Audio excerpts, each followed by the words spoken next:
Welcome back. This is Each One Reach One. I appreciate your time today, everybody. Thanks for joining me again. We are continuing our study of Christianity versus the Bible today. We are on lesson 16, if I'm not mistaken. We ended our last lesson in Jeremiah chapter 12. We're going to pick up today in Jeremiah chapter 13. Let's begin properly, as usual, as we must, by giving all praise, honor, and glory to our Heavenly Father, Yahweh, in the name of his blessed Son, our beloved Lord and Savior, Yahweh Shai, to whom all praises due. Grace, peace, blessings, and salutations to my family, my real family, the elect of Israel out there.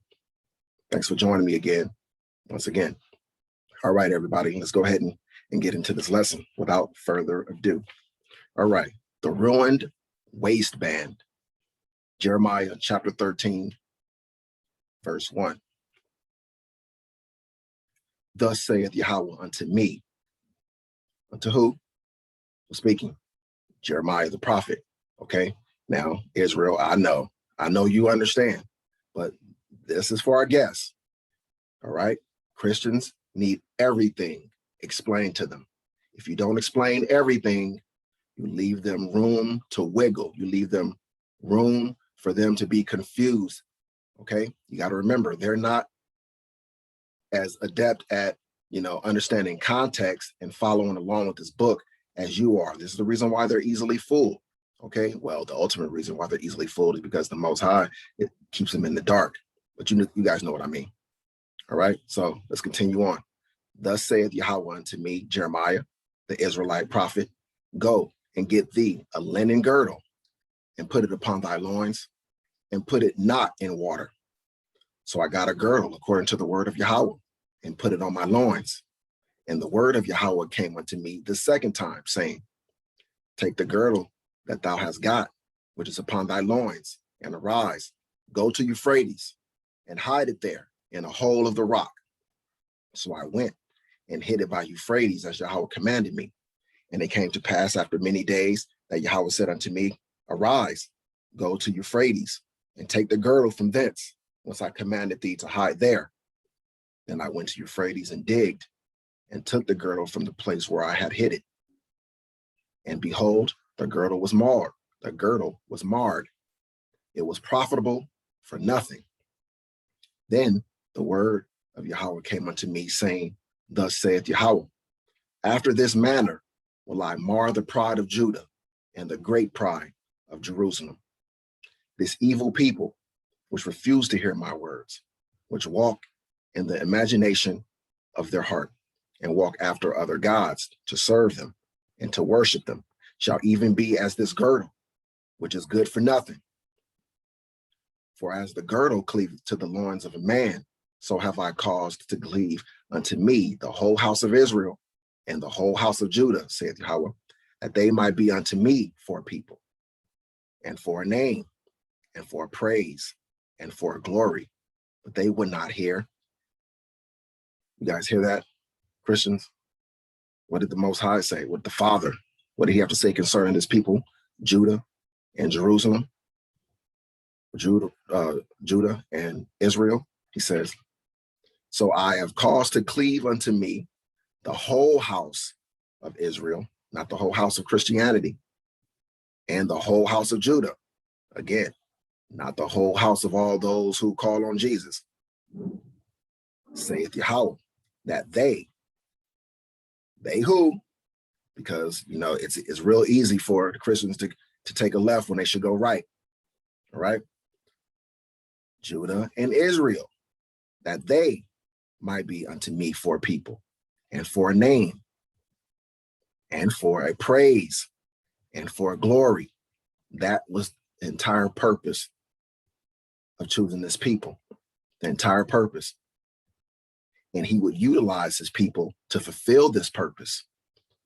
The story that he has written regarding these people, the entire world revolves around this people.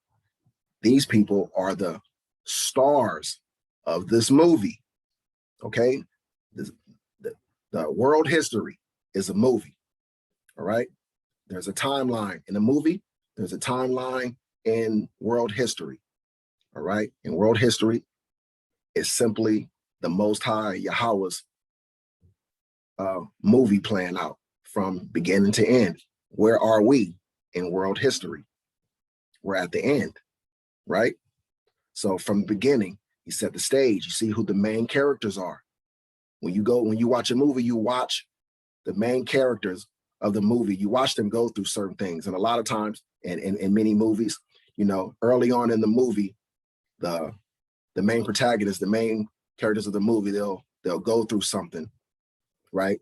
And it'll be bad. You know, they'll make it to where the people in the audience aren't on their side, and you know, you might be rooting against them, or you know, you start off rooting for them, and then they do something, and it irritates you with them. You know, you stop rooting for them, or you get disappointed in them, and or you're the other type of people who want to see them redeem themselves and make a comeback, right? Well, the Most High, you know, he's the ultimate author, the ultimate creator, right? There are no greater minds out there than his, right? So the same way they try to use his formula is his formula that they copy. All right. The story of the fall of the main character, and then the redemption. This is where they get it from. This is where Hollywood gets it from. Okay. They're stealing, they're biting from the script that the Most High has written in this book. All right. The entire book from beginning to end is a movie, is a story about one group of people, their relationship with the Creator, their fall from grace, and their return, everything they went through, their hardships and everything else, and then their return to glory. And in their return to glory, they would bring praise and glory to the Father from all the nations of the world, of the earth. Okay? This was his plan from the beginning. All right? Captivity threatened. Verse 12. Therefore, thou shalt speak unto them this word. Who's speaking? Most High Yahweh. Who's he speaking to? Jeremiah, the Israelite prophet. All right? Just making sure we still got the Christians on board with us. All right? Therefore, thou shalt speak unto them this word. Thus saith Yahweh, the power of Israel, the God of Israel, the God of only Israel. That's why he specifies the God of Israel, because he's the God of only Israel. Creator of all things, the God of only Israel, the power of Israel only. That's what it means when it says the God of Israel. All right. Every bottle shall be filled with wine, and they shall say unto thee, do we not certainly know that every bottle shall be filled with wine? Then shalt thou say unto them, thus saith Yahweh, behold, I will fill all the inhabitants of this land, and the kings that sit upon David's throne, and the priests and the prophets, and all the inhabitants of Jerusalem with drunkenness. So he's talking about the Israelites only, right? He's telling you what he's going to do to them. And when he means drunkenness, he's not saying I'm literally going to make them drunk with wine, drunk with alcohol. He said I'm going to make them drunken, as in wayward. They're gonna go off the path. They're gonna go into utter confusion, as a drunk is. He's not stable on his feet. In a fog, you know, lewd in his actions, and uncouth and so forth, unresponsible. Like, not you ever heard the term a drunk ain't shit? Yeah, well, same thing. He made it to where we literally weren't shit. All right, literally, we just really weren't worth shit. And sorry, it's a lock, you guys. And I will dash them one against another. He said, I will. So you other nations, you didn't do this to us. You guys were not mighty and powerful enough to do to us everything that happened to us. You might have been the instruments, but you weren't the orchestrators. You were not the brains or the brawn behind it. You were just the belt. He who wielded you was the true power. Only you guys never gave credit to the true power. You guys bragged and boasted and were prideful in your triumph over the Israelites, and gave no thanks to the power behind it all that gave you the victory. Never showed him thanks, never showed him any reverence. You sinned against him the same way we did. It was worse for us because we were his children, right?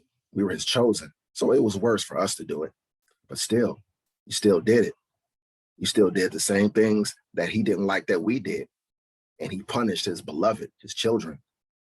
And you will reap your recompense as well. You better believe it. And I will dash them one against another, even the fathers and the sons together, saith Yahweh. I will not pity nor spare, nor have mercy, but destroy them. Hear ye and give ear. Be not proud. See, be not proud. I just finished telling you guys about the pridefulness of you Gentiles, you true Gentiles. Hear ye and give ear. Be not proud. But he's talking about his people at this time. But this applies to you right now, because the same thing, he didn't stop, hating proud people. He wasn't just mad at his people for being proud. He hate that as a characteristic. And you guys have this characteristic: going to church, calling yourself a Christian, claiming that you are born again and you are covered by the blood of Jesus. Doesn't change how you guys act. You guys have not been transformed into a new people, a better people. You guys are the same old evil people you've always been. All right. Be not proud, for Yahweh hath spoken. Give glory to Yahweh, your God, your power. Israel, before he caused darkness and before your feet stumble upon the dark mountains. See, now, before he caused darkness, and he caused darkness because we didn't give heed to his warning to give glory to our power. So he caused darkness. That was putting us into slavery, all these captivities, and taking away knowledge of self. He did that with all of our captivities. He took away our knowledge of who we were.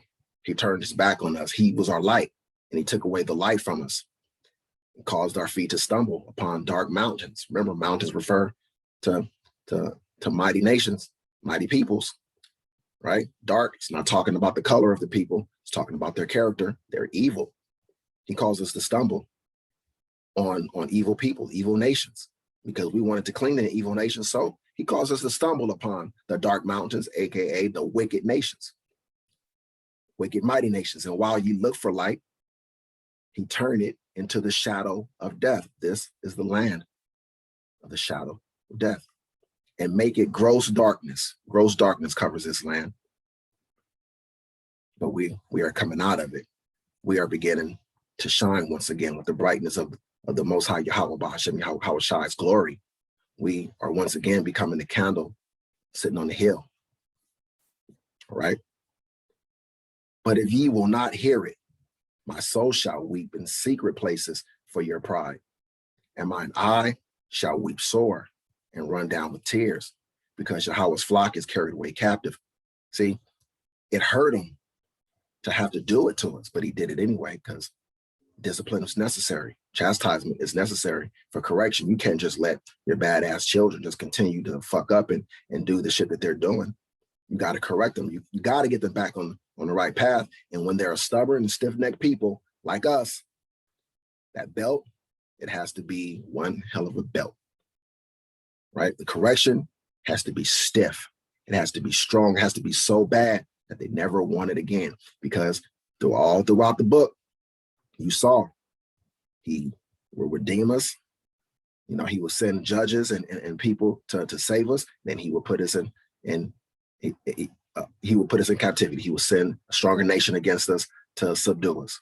We'll cry out to him. He'll have mercy on us. He'll bring us out of it, and then repeat, right? The same thing over and over and over again until we got to the point where gross darkness covered us and there was no other solution but to have to bring out the ultimate whipping stick to get us back in line. And he made it linger for a long time so that we learned our lesson. All right. But if ye will not hear it, my soul shall weep in secret places for your pride. Pride, he hates it. And mine eyes shall weep sore and run down with tears. This is affection. This is an extreme love, a tremendous amount of love for this people. But look what he did to them.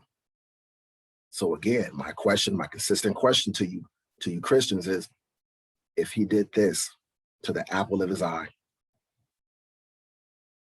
to those closest to his heart, why do you think you're going to be able to get away without judgment for the same activities that got us in trouble?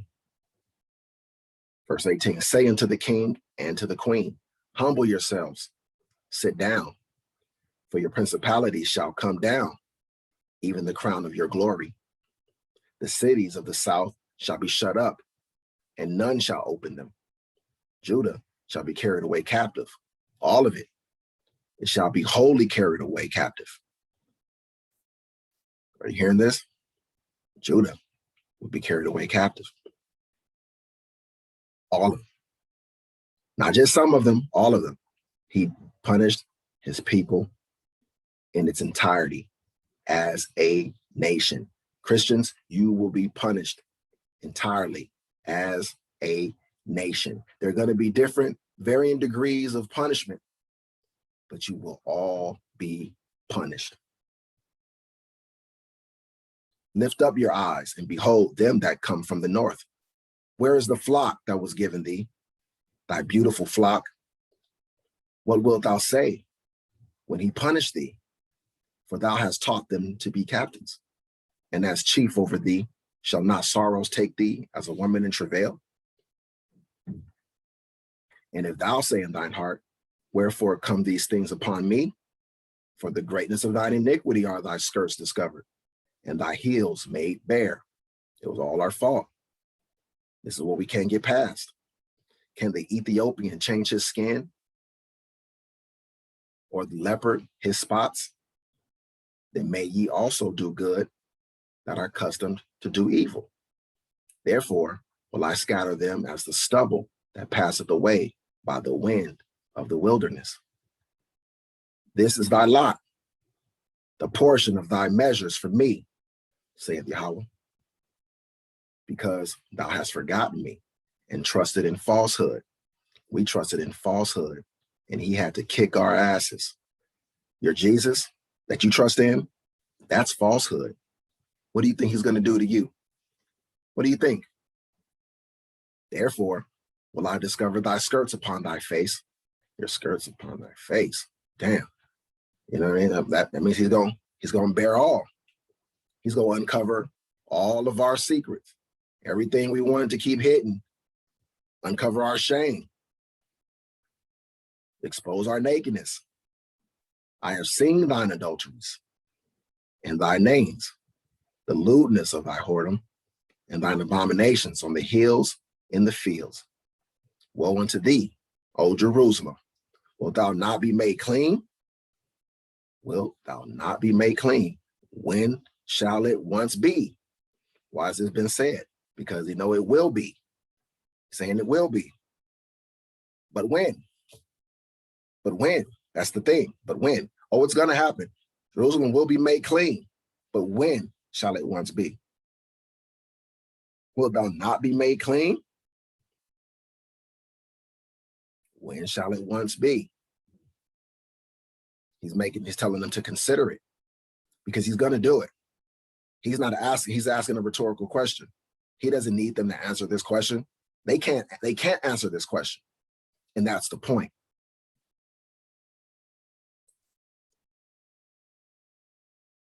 Jeremiah chapter 15.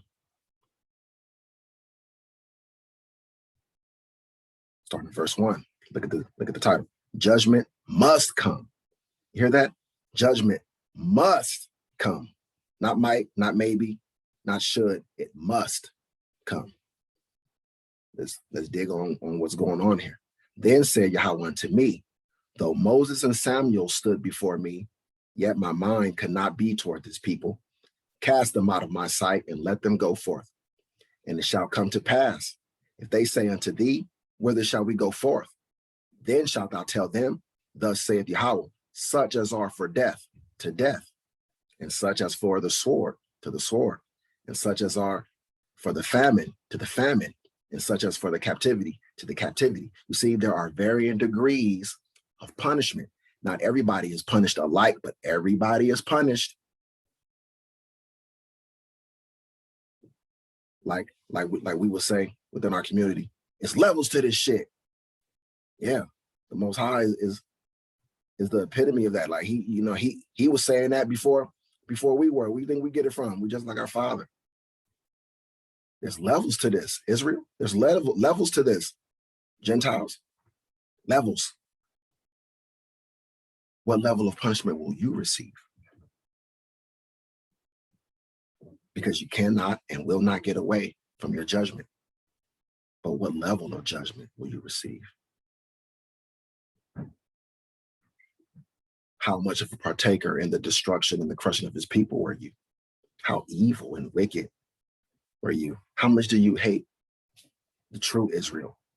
How much do you hate his children, his chosen? See, you may think that you're going to get away. I hear you all the time. Well, I never had slaves, and I'm a good person, and I got a black friend, and so forth. And no, see, the Most High, he knows better. He knows what you've done throughout all your instances, all your generations. He knows. And one day he's going to transform his people. That day is coming soon. And when he transforms his people, he's going to give us the power of knowing. That's going to be a terrible day for you, right? This is how he's going to give us a cold spirit. He's going to give us the power of knowing everything that every last one of you has ever done in all of your lifetimes. We're going to know exactly who deserves what level of punishment. This is how he's going to make sure you all get the punishment you deserve. He's going to make us know your past, all of your past lives. We're going to know. We're going to be able to see it. And we're going to know how to reward you. Yeah, I would definitely be a little scared. Just a little bit. No, a whole lot. I would be fucking terrified if I were you guys, knowing that one day these so-called Negroes are going to be turned into gods, and they're going to be able to read our entire generations. They're going to be able to see what I did in this life and all my past lives as well. And if I did any fuckery towards these people, they're going to make me pay for it. They're going to have the power to make me pay. The power to destroy me, to crush me, to bring me to the brink of death and not let me taste it, to make me wish I would die and never allow me to taste that sweet death, because death would be a sweet taste to you compared to the affliction we're gonna put on you. Vengeance is righteous. Verse 3. And I will appoint over them 4 kinds, saith Yahweh, the sword to slay, and the dogs to tear. Ever heard of the story of the dogs of the conquest? Go look it up. And the fowls of the heaven and the beasts of the earth to devour and destroy. And I will cause them to be removed into all kingdoms of the earth. You hear that? This was his judgment. Slavery. What happened in slavery? All nations treated the Israelites like a commodity. We were the world's currency, right?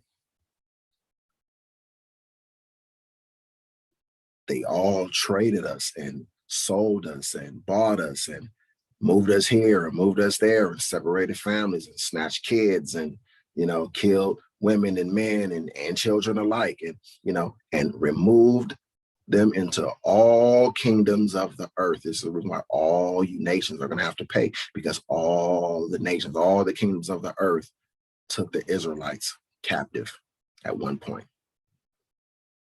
We know there's only one group of people who were taken captive by all the nations, who were removed into all the kingdoms of the earth. There's only one group of people. There's no doubt about it. There's no mistaking. Because of Manasseh, the son of Hezekiah, king of Judah, for that which he did in Jerusalem. For who shall have pity upon thee, O Jerusalem? Who have pity upon the Israelites? Who? Still to this day, do you see anybody having pity upon us? Nah, fake pity, fake love, but not true pity, not true love. Who shall have pity upon thee, O Jerusalem? Or who shall bemoan thee? Or who shall go aside to ask how thou doest? Thou hast forsaken me, saith Yahweh. Thou art gone backward. Therefore will I stretch out my hand against thee and destroy thee.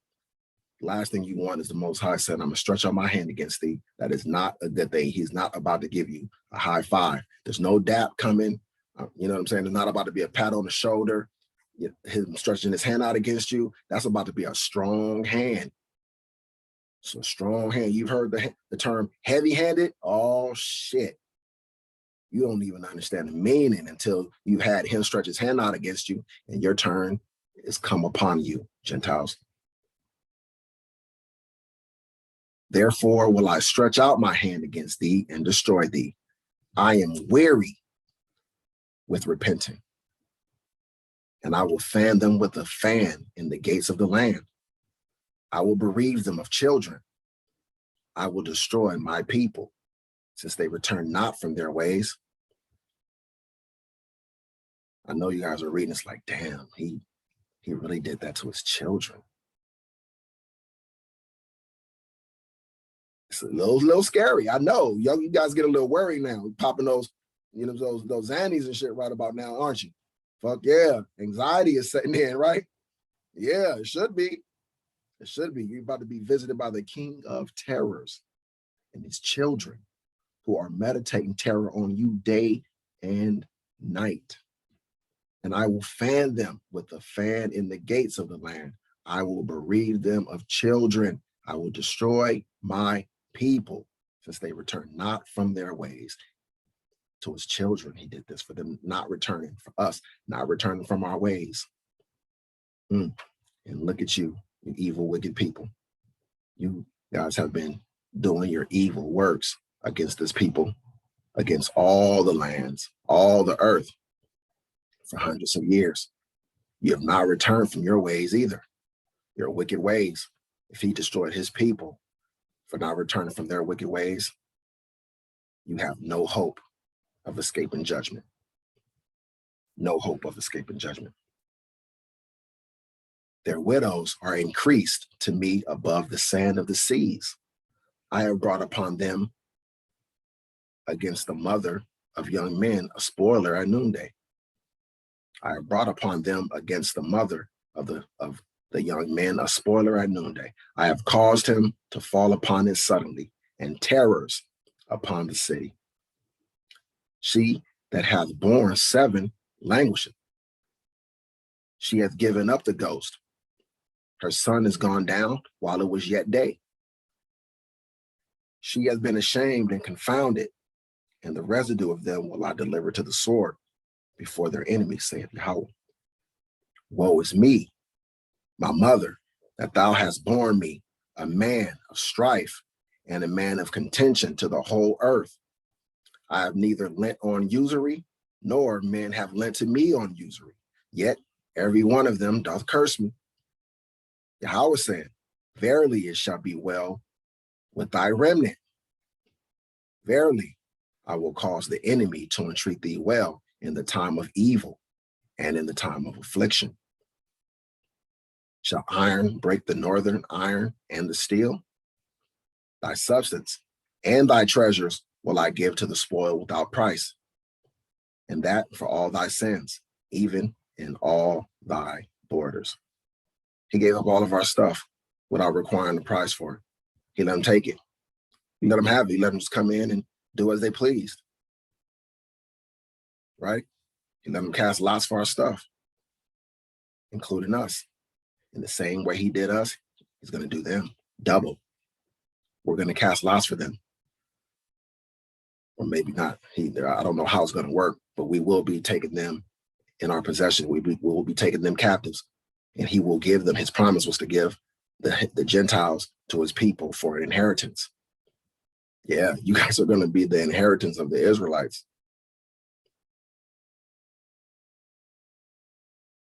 Verse 15. No, pardon me, verse 14. And I will make thee to pass with thine enemies into a land which thou knowest not. For a fire is kindled in mine anger, which shall burn upon you. O Lord Yahweh, thou knowest, remember me and visit me and revenge me of my persecutors. Take me not away in thy long suffering. Know that for thy sake I have suffered rebuke. Thy words were found, and I did eat them, and thy word was unto me the joy and rejoicing of mine heart. For I am called by thy name, O Yahweh, power of hosts. I sat not in the assembly of the mockers, nor rejoiced. I sat alone because of thy hand, and for thou hast filled me with indignation. This is where we are right now, Israel, right? Separated from these other people. We sit not in the assembly of mockers, nor rejoice. We sit alone, separated like on an island because of the hand of the Most High, because we fear him. The fear of the Lord is our treasure, right?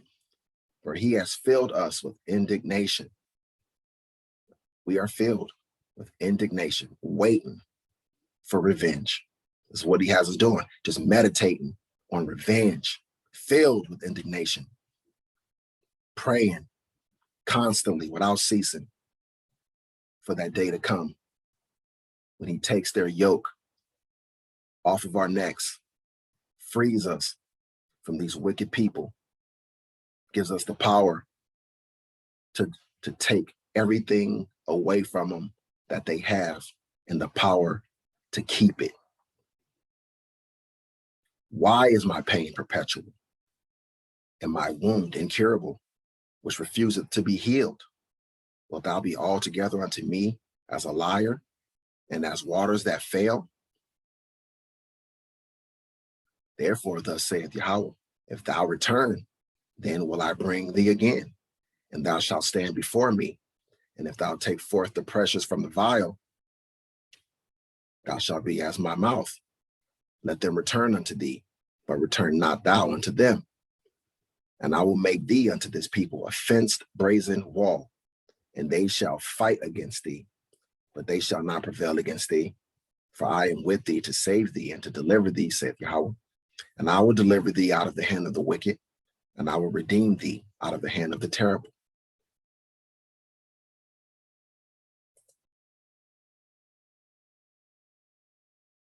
See, this is the Most High talking to Jeremiah. But right now, we can hear those same words being spoken to us in this time, right? He's going to do the same for us. He promised to do the same thing for us that he promised to do for Jeremiah. And we're awaiting that day. It's coming. It is fast approaching. Distress is foretold. Jeremiah chapter 16, verse 1. The word of Yahweh came also unto me, Jeremiah, the Israelite prophet, saying, thou shalt not take thee a wife, neither shalt thou have sons or daughters in this place. For thus saith Yahweh concerning the sons and daughters that are born in this place, and concerning their mothers that bear them, and concerning their fathers that begat them in this land. They shall die of grievous death. They shall not be lamented, neither shall they be buried, but they shall be as dung upon the face of the earth, and they shall be consumed by the sword and by famine, and their carcasses shall be meat for the fowls of heaven and for the beasts of the earth. For thus saith Yahweh, enter not into the house of mourning, neither go to lament nor bemoan them. For I have taken away my peace from this people, saith Yahweh, even loving kindness and mercies. Both the great and the small shall die in this land. You heard this? Both the great and the small shall die in this land. Same thing's going to happen to you Gentiles. Remember, everything he did to his people, he will do to you. You don't get to escape. We were the precursor. He just judged us first. He punished us first. We're supposed to be the example. Everything you saw us go through, you better know the same is scheduled to happen to you, except double. Okay? Both the great and the small shall die in this land. They shall not be buried, neither shall men lament for them, nor cut themselves, nor make themselves bald for them. Neither shall men tear themselves for them in mourning, to comfort them for the dead. Neither shall men give them the cup of consolation to drink for their father or for their mother. Thou shalt not also go into the house of feasting to sit with them to eat and to drink. For thus saith the Lord of hosts, Yahweh, the power of Israel, behold, I will cause to cease out of this place in your eyes and in your days the voice of mirth and the voice of gladness, the voice of the bridegroom and the voice of the bride. In order to cause the voice of the bridegroom to cease, it had to have been there, right? In order for something to cease, it has to exist, right? Who's the bridegroom, Christians? Who is it? The Mashiach, right? The Messiah, the anointed. Who is he? Yahweh Shai, right? No, not Jesus. That wasn't the name of the Hebrew man. Yahweh Shai, right? He is salvation. He is deliverance, right? Okay. Thus saith Yahweh, the Lord of hosts, the God of Israel, right? The God of only Israel. Said, I will cause the bridegroom's voice, the anointed one, right? The Messiah, right? His voice to cease from who? From where? From the place where his people were, from among his people, right? Okay. All right, just stay with me. And it shall come to pass, meaning it will. This is my word, it's a promise. And it shall come to pass when thou shalt show this people all these words, and they shall say unto thee, wherefore hath Yahweh pronounced all this great evil against us? Or what is our iniquity? Or what is our sin that we have committed against Yahweh, our power? Then shalt thou say unto them, because your fathers have forsaken me, saith Yahweh, and have walked after other gods, and have served them, and have worshipped them, and have forsaken me, and have not kept my law. And ye have done worse than your fathers. For behold, ye walk every one after the imagination of his evil heart, that they may not hearken unto me. Therefore will I cast out of this land into a land that ye know not, neither ye nor your fathers. And there shall ye serve other gods day and night, where I will not show you favor.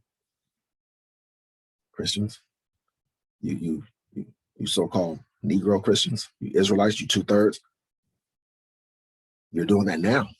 He's done it to you now, right? You are serving a God that neither us nor our fathers have ever known.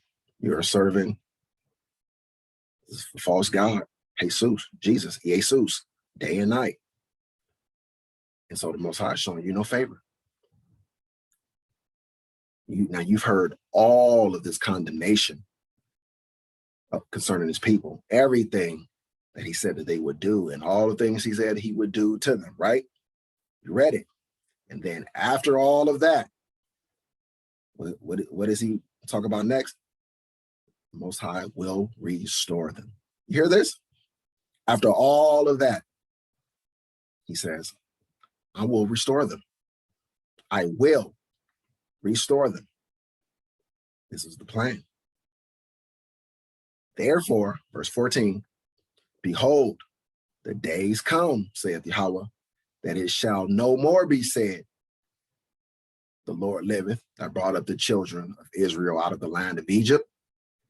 But Yahweh liveth, that brought up the children of Israel from the land of the north, and from all the lands whither he had driven them.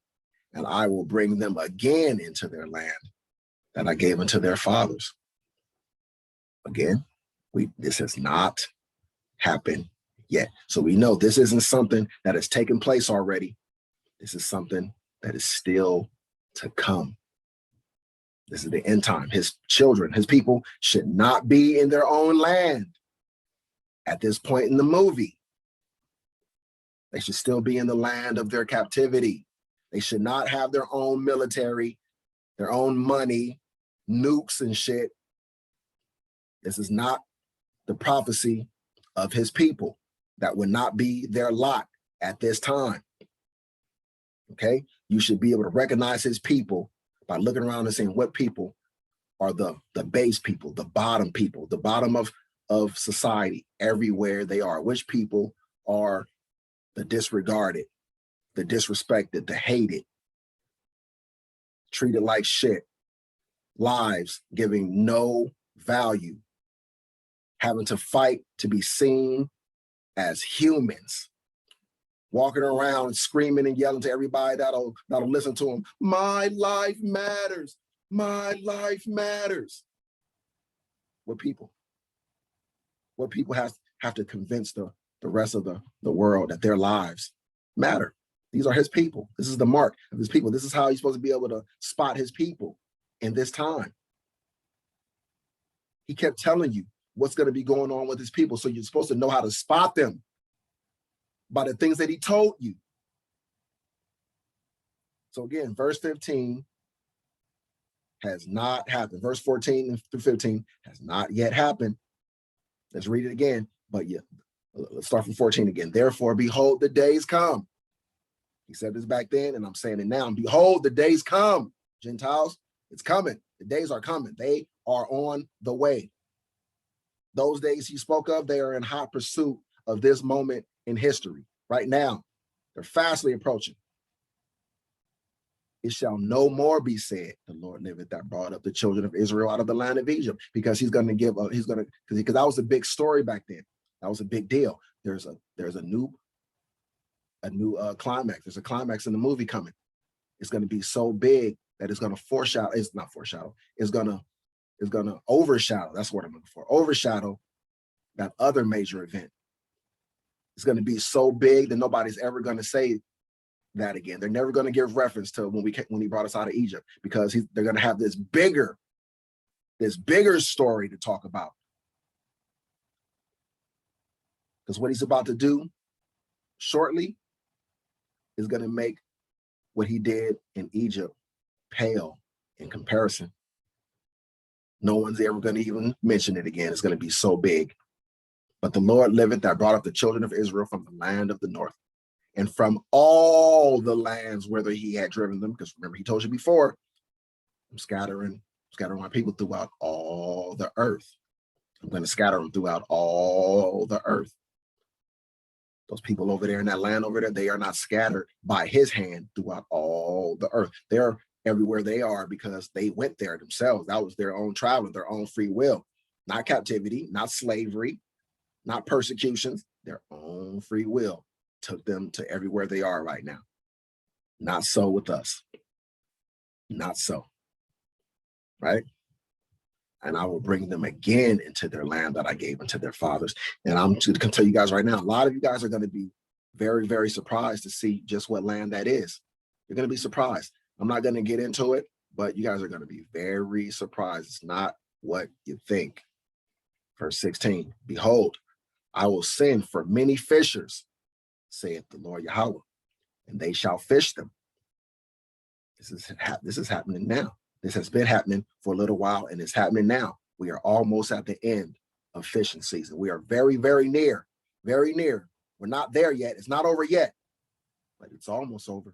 We're getting there. We're very close. And you better be scared, Christians, because what comes next? Okay, listen. Behold, I will send for many fishers.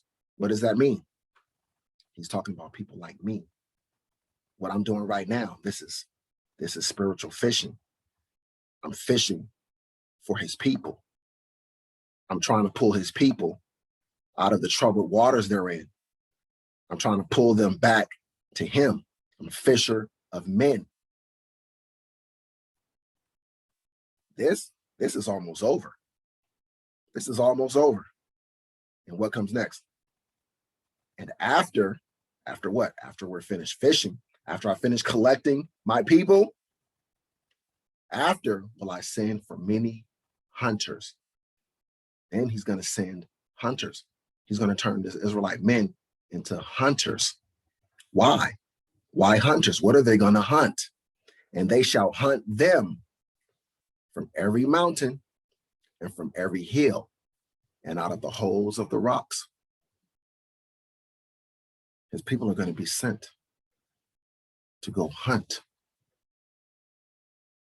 everywhere, from every mountain and from every hill, and out of the holes of the rocks.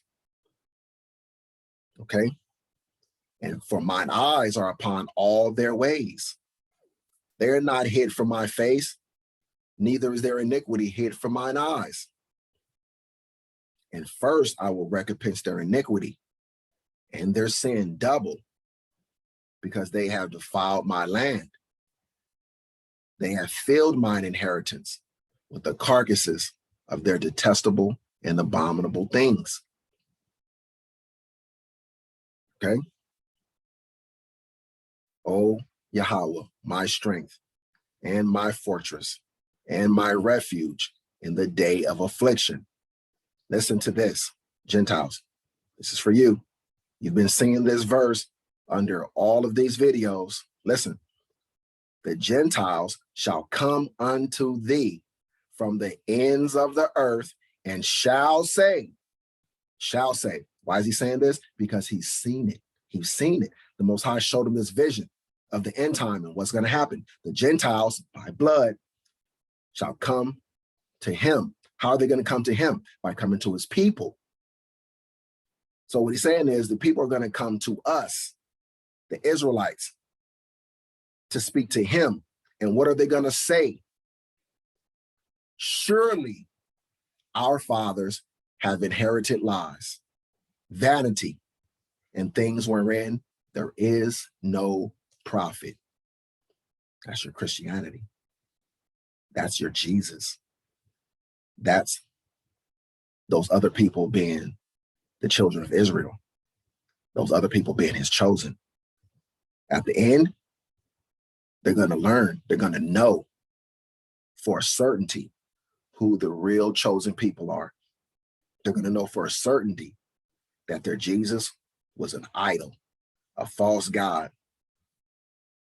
They're going to know that their Allah, false god. They're going to know Buddha, false. Name a religion. Name one. And they're all going to be exposed to be vanity, to be lies that they inherited from their forefathers. Things wherein there is no profit, because they have been profited nothing from their false gods, because it's all a working of their imagination. There's only one true God. And he's God of the Israelites. Everyone else, all the other Gentiles will come unto the Israelites and profess, surely our fathers have inherited lies, vanity, and things wherein there is no profit. You see this, Gentiles? You're not going to have salvation. You don't get whisked out of here via rapture. You don't get to avoid the tribulation. You're going to get your asses beat. You're going to get fucked up. The Most High is going to reveal himself and reveal his people, and you're going to know your error. He's going to make sure you know. And you guys are going to come to us.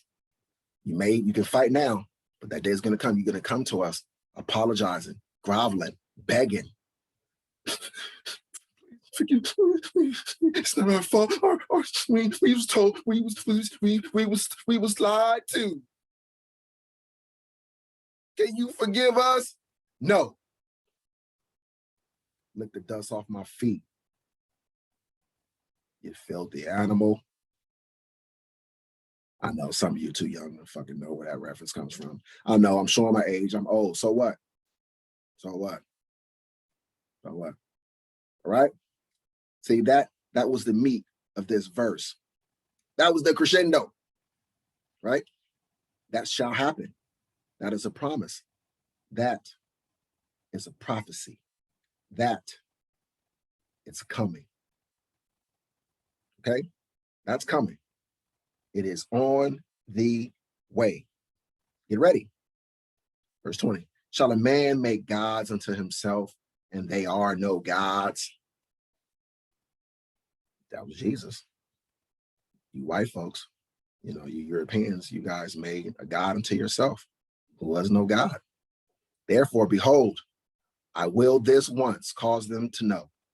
I will cause them to know mine hand and my might, and they shall know that my name is Yahweh. There's going to be no more mystery. They're not going to need us to have to convince them of anything anymore. They're not going to need it. It's going to be pointless for people like me to be doing what I'm doing right now. It's not going to be necessary. They're going to all know, and they're going to come to us groveling, knees bent, heads bowed, tongues confessing that there is only one true living power, the Holy One of Israel, Yahweh, Bahashem Hamashiach, Yahweh Shai.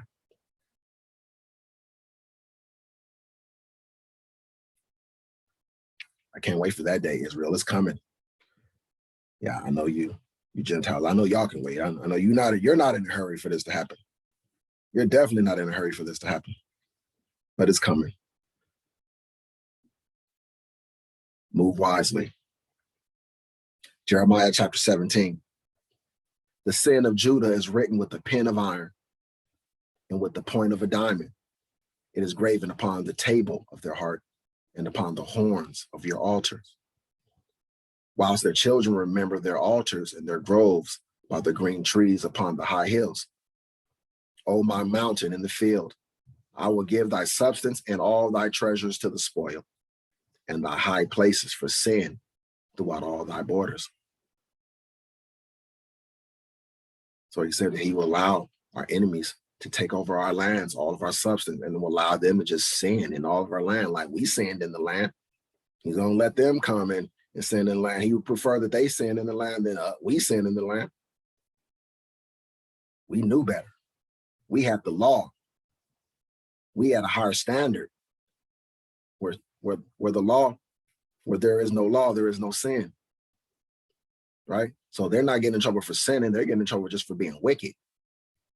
Being wicked and sinning, they aren't one and the same. Right? Right. And thou, even thyself, who's speaking? Jeremiah. The Father is speaking. Who's he speaking to? The prophet Jeremiah, the Israelite. Listen to what the Father, Yahweh, is saying to Jeremiah. Okay? Listen to what he's saying to him. You got to get this. This is very, very important. All right? And thou, even thyself, shalt discontinue from thine heritage that I gave thee. And I will cause thee to serve thine enemies in the land which thou knowest not. For ye have kindled a fire in mine anger, which shall burn forever. So he's talking to Jeremiah, and he's talking to the Israelites of his day. He's talking to all of them, Jeremiah included. Jeremiah's included in this. Look what again, I don't know if you caught it. Look what the Father is saying. He's telling them what will come. And thou, even thyself, shall discontinue from thine heritage that I gave thee. And I will cause thee to serve thine enemies in the land which thou knowest not, for ye have kindled a fire in mine anger, which shall burn forever, he said. Right? And what is the key part? What am I trying to get you to understand here, Christian? Regeneration. Regeneration. The Father is telling Jeremiah that he will live in a time when he's not even going to know that he was an Israelite. He's telling them, you're going to be back.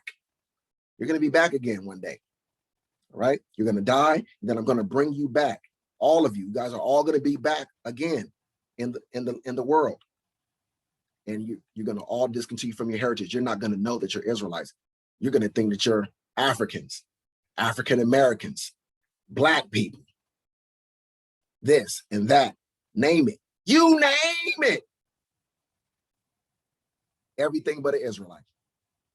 I'm going to cause you all to discontinue from your heritage. You're going to die, come back, be resurrected, be regenerated is a better word, and have no idea who you are. Regeneration. You better know it's a thing. You better know it. It is not your first go. Thus saith Yahweh, cursed be the man that trusteth in man, and maketh flesh his arm, whose heart departed from the Lord Yahweh.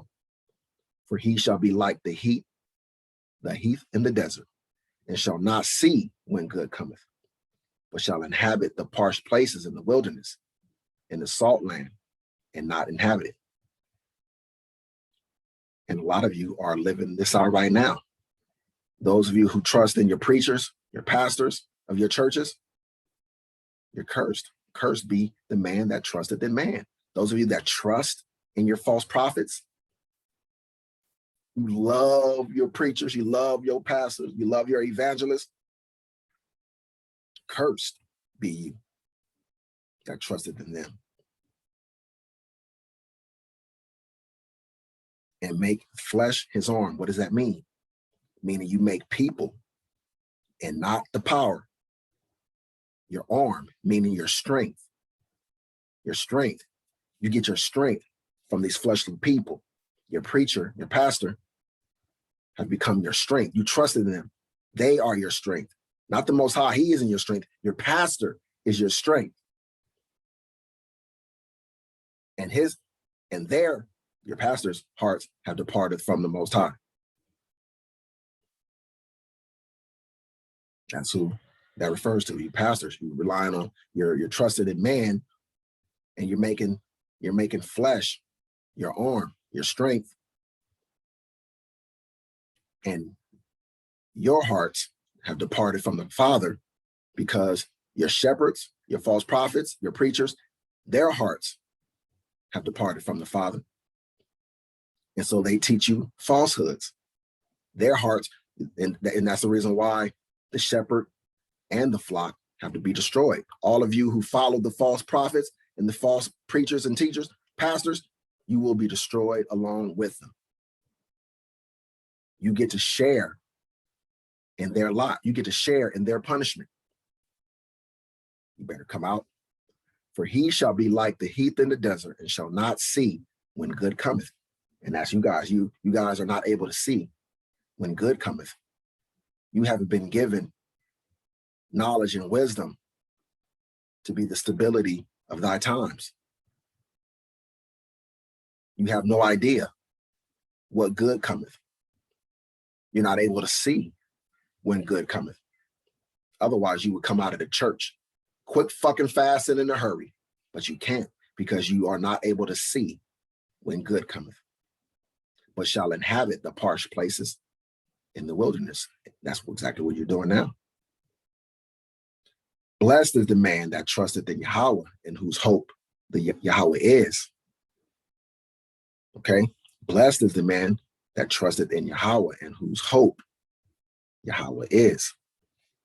You people can't claim this. You call on Jesus and God. That's not a name. If you don't know his name, you haven't been calling on him. The name matters. The relationship matters. You can't have a close relationship with somebody you don't even know their name. That is impossible. Claiming to love somebody you don't even know their name. That's insane. Absolutely insane. Let's get verse 13. O Yahweh, the hope of Israel. Again, for the Christians in the back, because they don't hear too well. O Yahweh, the hope of Israel. The hope of all the people. The hope of Israel. The hope of all the earth. The hope of Israel. But everybody's his children. Israel. But we're all God's. Israel. Stop it. Shut up. Put your hand down. You see the board. The hope of Israel. But can I just call him? No. But I know he's my God, because no. All that forsake thee who? Israel, not Christians. All that forsake thee shall be ashamed. Who? All those who forsake who? Yahweh, the hope of Israel. All that forsake thee, him. Everybody that forsake him shall be ashamed. We forsook him for a time. So we were ashamed. You are ashamed. If you are in the Christian church calling on Jesus, you have been ashamed. You forsook him. You are being ashamed right now. If you are in any religion calling on any power that is not Yahweh, Bahashim Yahweh Shai, you have forsaken him and he has forsaken you. You are living, walking, and breathing in your shame. And they that depart from me shall be written in the earth, because they have forsaken the Lord Yahweh, the fountain of living waters. You hear that?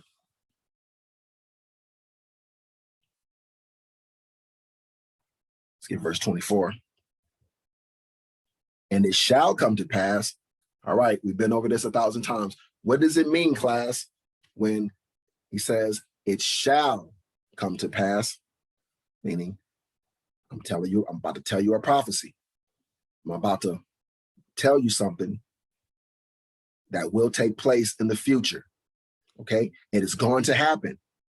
This is my guarantee. This is my word. When I send my word out, it will not come back to me void. All right, that which I say will be accomplished. That's what it means when it says it shall come to pass. All right, continuing on. If ye diligently hearken unto me, saith Yahweh, to bring in no burden through the gates of this city on the Sabbath day, but hallow the Sabbath day to do no work therein, then shall there enter into the gates of this city kings and princes, sitting upon the throne of David, riding in chariots and on horses, they and their princes, the men of Judah and the inhabitants of Jerusalem. And what? And this city shall remain until the Old Testament is finished, forever. Forever. And they shall come from the cities of Judah and from the places about Jerusalem and from the land of Benjamin and from the plain and from the mountains and from the south, bringing burnt offerings and sacrifices and meat offerings and incense, and bringing sacrifices of praise unto the house of Yahweh.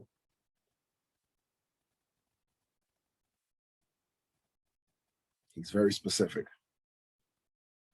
He's very, very specific about Judah, the southern kingdom, and Jerusalem, the northern kingdom. So again, if he's constantly saying the northern kingdom is included in salvation along with Judah, do you think he lied? You're saying that he lied. If you're saying that the Gentiles in the New Testament are not the northern kingdom Israelites, you're saying that the Most High lied. That means he only gave some salvation to Judah, the southern kingdom, and then completely disregarded the northern kingdom, Jerusalem, as he promised to save, and that he would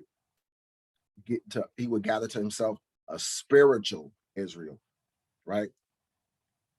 He would gather the Gentiles by blood to replace the northern kingdom Israelites whom he loved and said, I will bring them back. And this city shall remain forever. You're saying that he lied.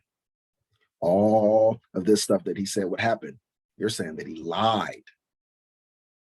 Because that's what happened. If the Gentiles of the New Testament are not the northern kingdom Israelites, that means the Most High lied. If that's what you're saying, let that be proof to you of the wickedness of your heart, of your spirit, and of your own imagination. The wickedness of your own imagination. You will declare the Most High a liar just so you can feel good about being included in salvation. It's not important for you to show reverence, honor, praise, and respect to the Most High by admitting and understand that he did not lie, and that what he said he would do, he did it, that he would do it. For you to believe that his people are thrown away so that you guys can be grafted in as the wild olive branch being the northern kingdom Israelites. If you believe that to be true, that he threw away the northern kingdom Israelites, then you believe the Most High to be a liar. And that alone is going to get you a sore judgment. All right? An olive tree, an olive, that is a type of tree, right? There are different tree types for different nations, right? An olive tree and a wild olive tree. What is the difference? That means one grew in the wild. One grew under care and management and maintenance, and the other one grew wildly. But they are the same type of tree. That's why they can be grafted into to each other, join one to another. They are the same type of tree. Same nation, the same group of people from the same bloodline. One grew in the wild. The other grew under care and maintenance and careful management. You cannot be the wild olive branch. You cannot be. It is impossible. All right? All right. Okay, so let's skip ahead to chapter 18. Jeremiah chapter 18, verse 1. The word which came to Jeremiah from Yahweh, saying, arise and go down to the potter's house, and there I will cause thee to hear my words. Then I, Jeremiah, went down to the potter's house, and behold, he wrought a work on the wheels. And the vessel that he made of clay was marred in the hand of the potter. So he made it again, another vessel, as seemed good to the potter to make it. Then the word of Yahweh came to me, saying, O house of Israel, cannot I do with you as this potter? He's talking to the northern kingdom Israelites right here, Gentiles, the ones you say he threw away to bring you guys in. Listen to what he's saying. Cannot I do with you as this potter? Meaning reform them, reshape them. They were marred and good for nothing. And he took the clay, reshaped it, remade it. That's what he's saying. I will reshape you, Israel. I will reshape you and reform you and make you better. Cannot I do with you as this potter? He's given his promise to the northern kingdom Israelites that he would do this to them. So again, I ask you, Christian, if you believe that he threw them away, disregarded them, gave them no salvation, brought you in instead, do you not understand that you are calling the Father a liar? You're saying that his word is no good, that he's just lying left, right, and center, and his word is not good. You're saying that he's unrighteous and wicked. You're saying that he is as man. That's what you're saying. O house of Israel, cannot I do with you as this potter, saith Yahweh? Behold, as the clay is in the potter's hand, so are ye in mine hand, O house of Israel. Listen, he's saying Israel is in his hands. They're messed up and marred, but he will reshape them. He will recreate them. That is his promise. At what instant I shall speak concerning the nation and concerning the kingdom, to pluck up and to pull down and to destroy it.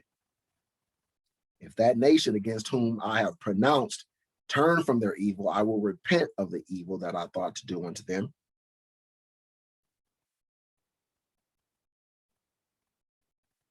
And at what instant I shall speak concerning the nation and concerning the kingdom, to build and to plant it. If it do evil in my sight, that it obey not my voice, when I will repent of the good, then I will repent of the good wherewith I said I would benefit them. Now therefore go to, speak to the men of Judah and to the inhabitants of Jerusalem. You see the difference between Judah and Jerusalem, because Judah, the Jews, and Jerusalem, meaning the northern kingdom Israelites. You see the separation between the Judites and the northern kingdom Israelites, constantly a separation. That's why those were the Gentiles. There was a separation. He put a separation between them. Thus saith Yahweh, behold, I frame evil against you and devise a device against you.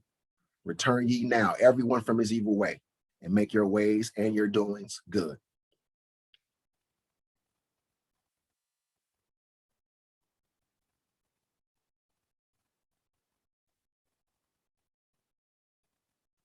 Man, like, how many different ways does it need to be said for you guys to understand that he has only been talking to the same group of people from the beginning of the book? This is not meant for everybody that picks up the book thousands of years later to read the book and include themselves in the story, to include themselves in the salvation. You can't just write yourself into the Most High's book. You can't just write yourself into his plan. You can't just write yourself into his script. You can't do it. Who are you to think it possible to insert yourself into the script written by the creator, the author, the framer, the shaper, the great architect? Who are you to think you can recreate what he has built, that you can change what he has put in motion? Who are you? You think yourselves to be gods. What do you think is going to happen to you? What do you think he's going to do?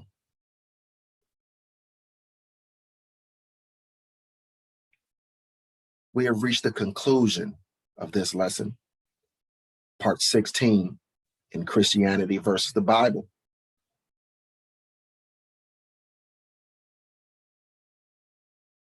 There's really not much more that needs to be said. I could have stopped this after the first video and it would have been over. But again, the Most High has put it on my spirit to do a thorough job. A thorough job. He wants to take you on this long trip so that you guys have a thorough understanding, so that you know, like you know, and that there's no room for but how about no? See, he's getting rid of all that by making me do this thorough job. He don't want to hear no yeah buts. No, well, what abouts? Well, I think, or well, I believe, or that's your interpretation. He's taking all of that out of the equation. He said, I'm going to make them to know. They're going to come from the ends of the earth and shall say, our fathers have inherited lies.